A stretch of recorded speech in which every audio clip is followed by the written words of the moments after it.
Shana, Deputy Director of Bennett Hospital. Nice to meet you. It's great to be here.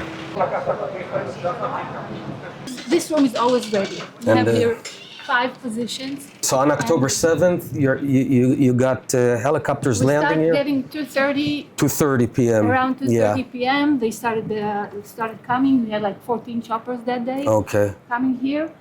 And since then, we got about 450 helicopters coming with about 300 wounded soldiers. I think any hospital needs a trauma center to accept. And this room is ready for trauma patients if they come from car accidents or if they come from war.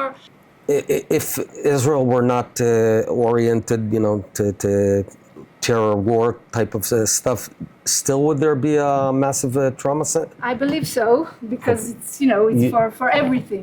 When I finished medical school, I went to the army. I was a military doctor.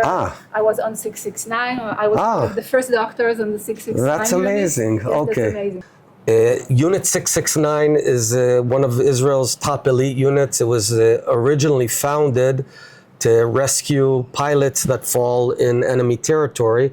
But throughout the years, it redesigned itself or reshaped itself to take care of soldiers from battleground.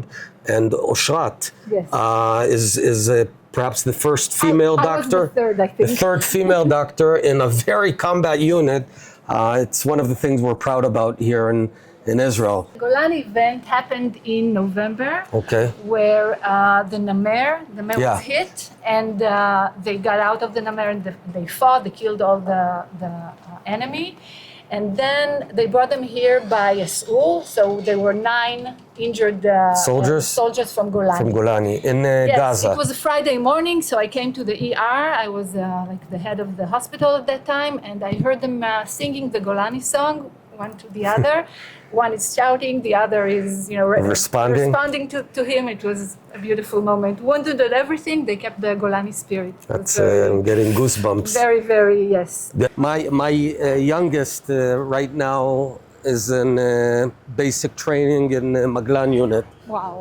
So was your husband in Maglan, and so I was also a company commander, as you know. This is the hospital parking lot. Yeah. We transformed parts of it into an underground hospital because when there are missiles, you have to take the patients to a safe place. We have the ability to put all the patients from the whole hospital. The whole hospital can come underground? Can come underground. On October 7, we started getting also rockets. That's right. So the head of the hospital decided to do it like this. And after 2 hours, we took all the high floor patients down here. It took 2 hours. It's something that anyone who's not Israeli won't understand. Essentially, we are here 3 floors underground. In a option B hospital, that within 2 hours you managed to move hundreds of patients over here down here to be safe from the rockets. And the only reason we need it is because of rockets. If there were no rockets, we wouldn't need this. Of course. I want to emphasize from the perspective of a former prime minister, this is a critical need for the state of Israel. Right. We have to have the ability to absorb mass injuries, huge numbers of critical patients, and Rabin Center has that ability. We actually need that the future building that will expand the hospital will be safe, so we don't have to put people underground. So it's already armored, it's a shelter. Right, we need a sheltered, armored building. So this building is a regular building, and we're using We're just using the underground parking lot because. But in the new building, we need to build it's designated to be sheltered. It's designated with heavy. So this is very important. I heard before the story about Nir, a soldier from Golani that got critically injured and wounded in the initial entrance to Gaza, and like anyone else would have written it off, and you guys just fought for his life. We fought for his life. We fought to keep the leg working, and he got out of here walking. That's amazing.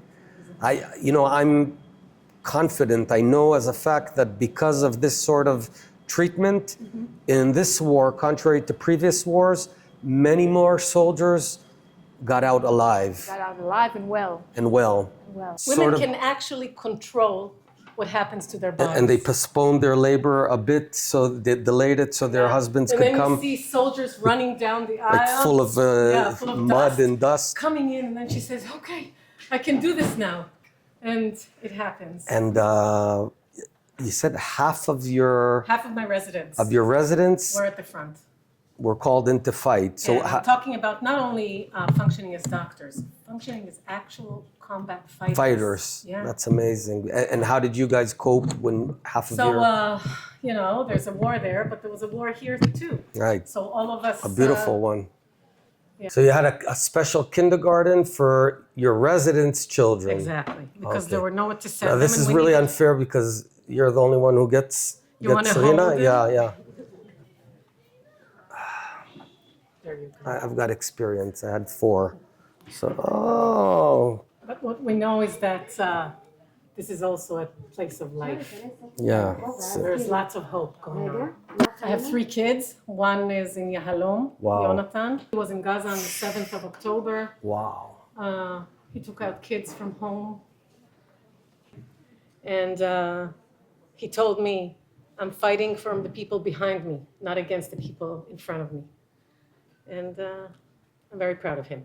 I think that this generation of your son, my son, it's going to be the best generation we've I had agree. because they're going to come. The war will end, and they're going to come back with determination to fix Israel, with ideals.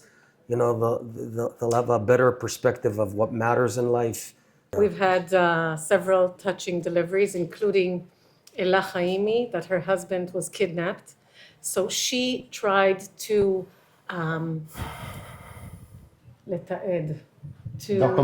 document. She tried to document the entire pregnancy and delivery for him in the hope that he will come home and see everything. And then a few weeks before she delivered, she got the message that he's dead. But we continued. He was murdered. He was murdered. Not dead. And we continued to be with her throughout the pregnancy and delivery. And it was extremely emotional because, people are suffering such horrible pains, but then they have a child, so they have something to keep fighting for. Quite a few tears, some of joy and some of pain. But, all over the hospital, there are people that are doing tremendous work, but we're the happiest place. Yeah. We are. Lucky you.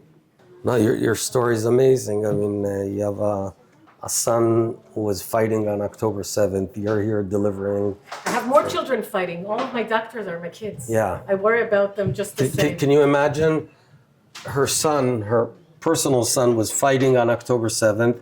Half of her doctors of the residents were down fighting, whether as doctors or just as fighters.